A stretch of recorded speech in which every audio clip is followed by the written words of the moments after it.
గత రాత్రి నుంచి రాష్ట్ర వ్యాప్తంగా కురుస్తున్నటువంటి భారీ వర్షాలు కారణంగా మంగళగిరి ప్రాంతంలో గతంలో మున్నెన్నడూ లేని విధంగా అతి తక్కువ సమయంలో భారీ వర్షాలు కురుస్తూ ఉన్నాయి. ఊహించని విధంగా ఒక్కసారిగా వరద నీరు రోడ్లపై రావడంతోనే అటు రెవెన్యూ, పోలీసు అయ్యు సామాన్య ప్రజానీకం అప్రమత్తం అయ్యారు.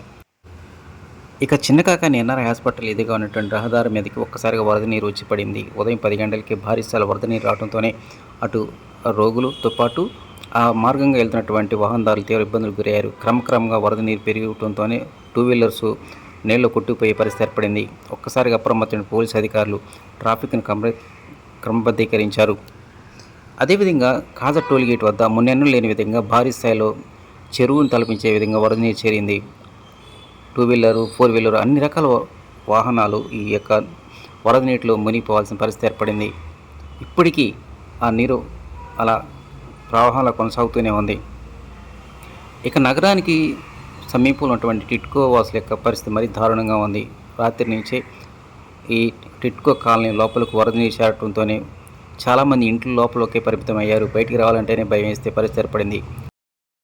ఈరోజు మధ్యాహ్నం మున్సిపల్ కార్పొరేషన్ అధికారులు టిట్కో కాలనీలో వరద నీరు బయట పంపించడానికి చర్యలు చేపట్టారు.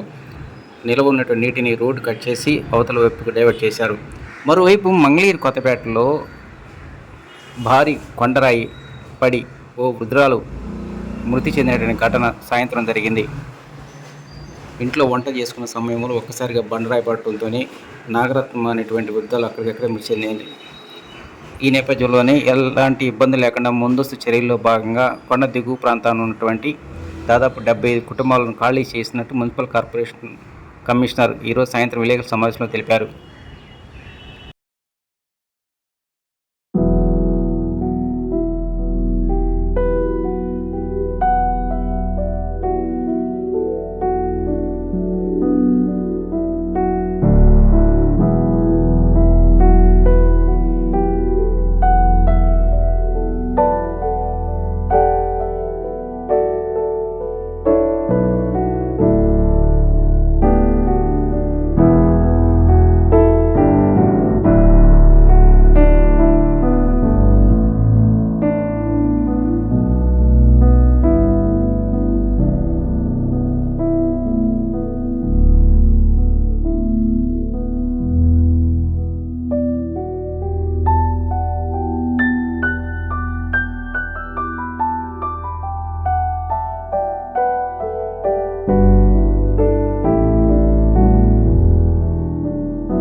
ప్రభుత్వం యొక్క ఆదేశాల మేరకు ఇప్పుడు నిన్నటి నుంచి భారీ వర్షం వస్తున్న కారణంగా ఇక్కడ మంగళగిరిలో కూడా చాలా భారీ వర్షం పడుతుంది. ఇందులో భాగంగా ఇక్కడ కొండచర్య ప్రాంతంలో ఆ ఎడ్జ్న కట్టుకునే ఇల్లు ఒక ఇట్లా కొండ రాయి కూలి ఒక మహిళ 85 ఇయర్స్ చనిపోవడం జరిగింది. అందువల్ల ఇక్కడ ఉన్న వాళ్ళందరినీ కూడా కింద స్కూల్కి వెకేట్ చేయమని చెప్పేసి రిక్వెస్ట్ చేయడం జరిగింది. వాళ్ళందరికీ కూడా ఇవాళ షిఫ్ట్ చేయమని చెప్పేసి మనం చెప్తున్నాము. స్కూల్ షిఫ్ట్ చేసి వాళ్లకు మొత్తం కూడా ఈ ఫుడ్, వాటర్ అరేంజ్మెంట్ చేస్తాము. దీనికి మనకు వీళ్ళందరికీ కూడా ఇమీడియట్గా ఇక్కడ దాదాపు ఒక 70-80 హౌసెస్ ఉన్నాయి. వాళ్ళందరినీ కూడా కింద షిఫ్ట్ చేయమని చెప్తున్నాము. అదేవిధంగా తాడేపల్లిలో కూడా కొంతమంది ఉన్నారు. సో వీళ్ళందరికీ కూడా ఆల్రెడీ మైక్ అనౌన్స్మెంట్ చేస్తున్నాము. తర్వాత ప్రెస్లో కూడా రిక్వెస్ట్ చేస్తున్నాము. మీ ద్వారా కూడా వాళ్ళకి విజ్ఞప్తి చేస్తున్నాము.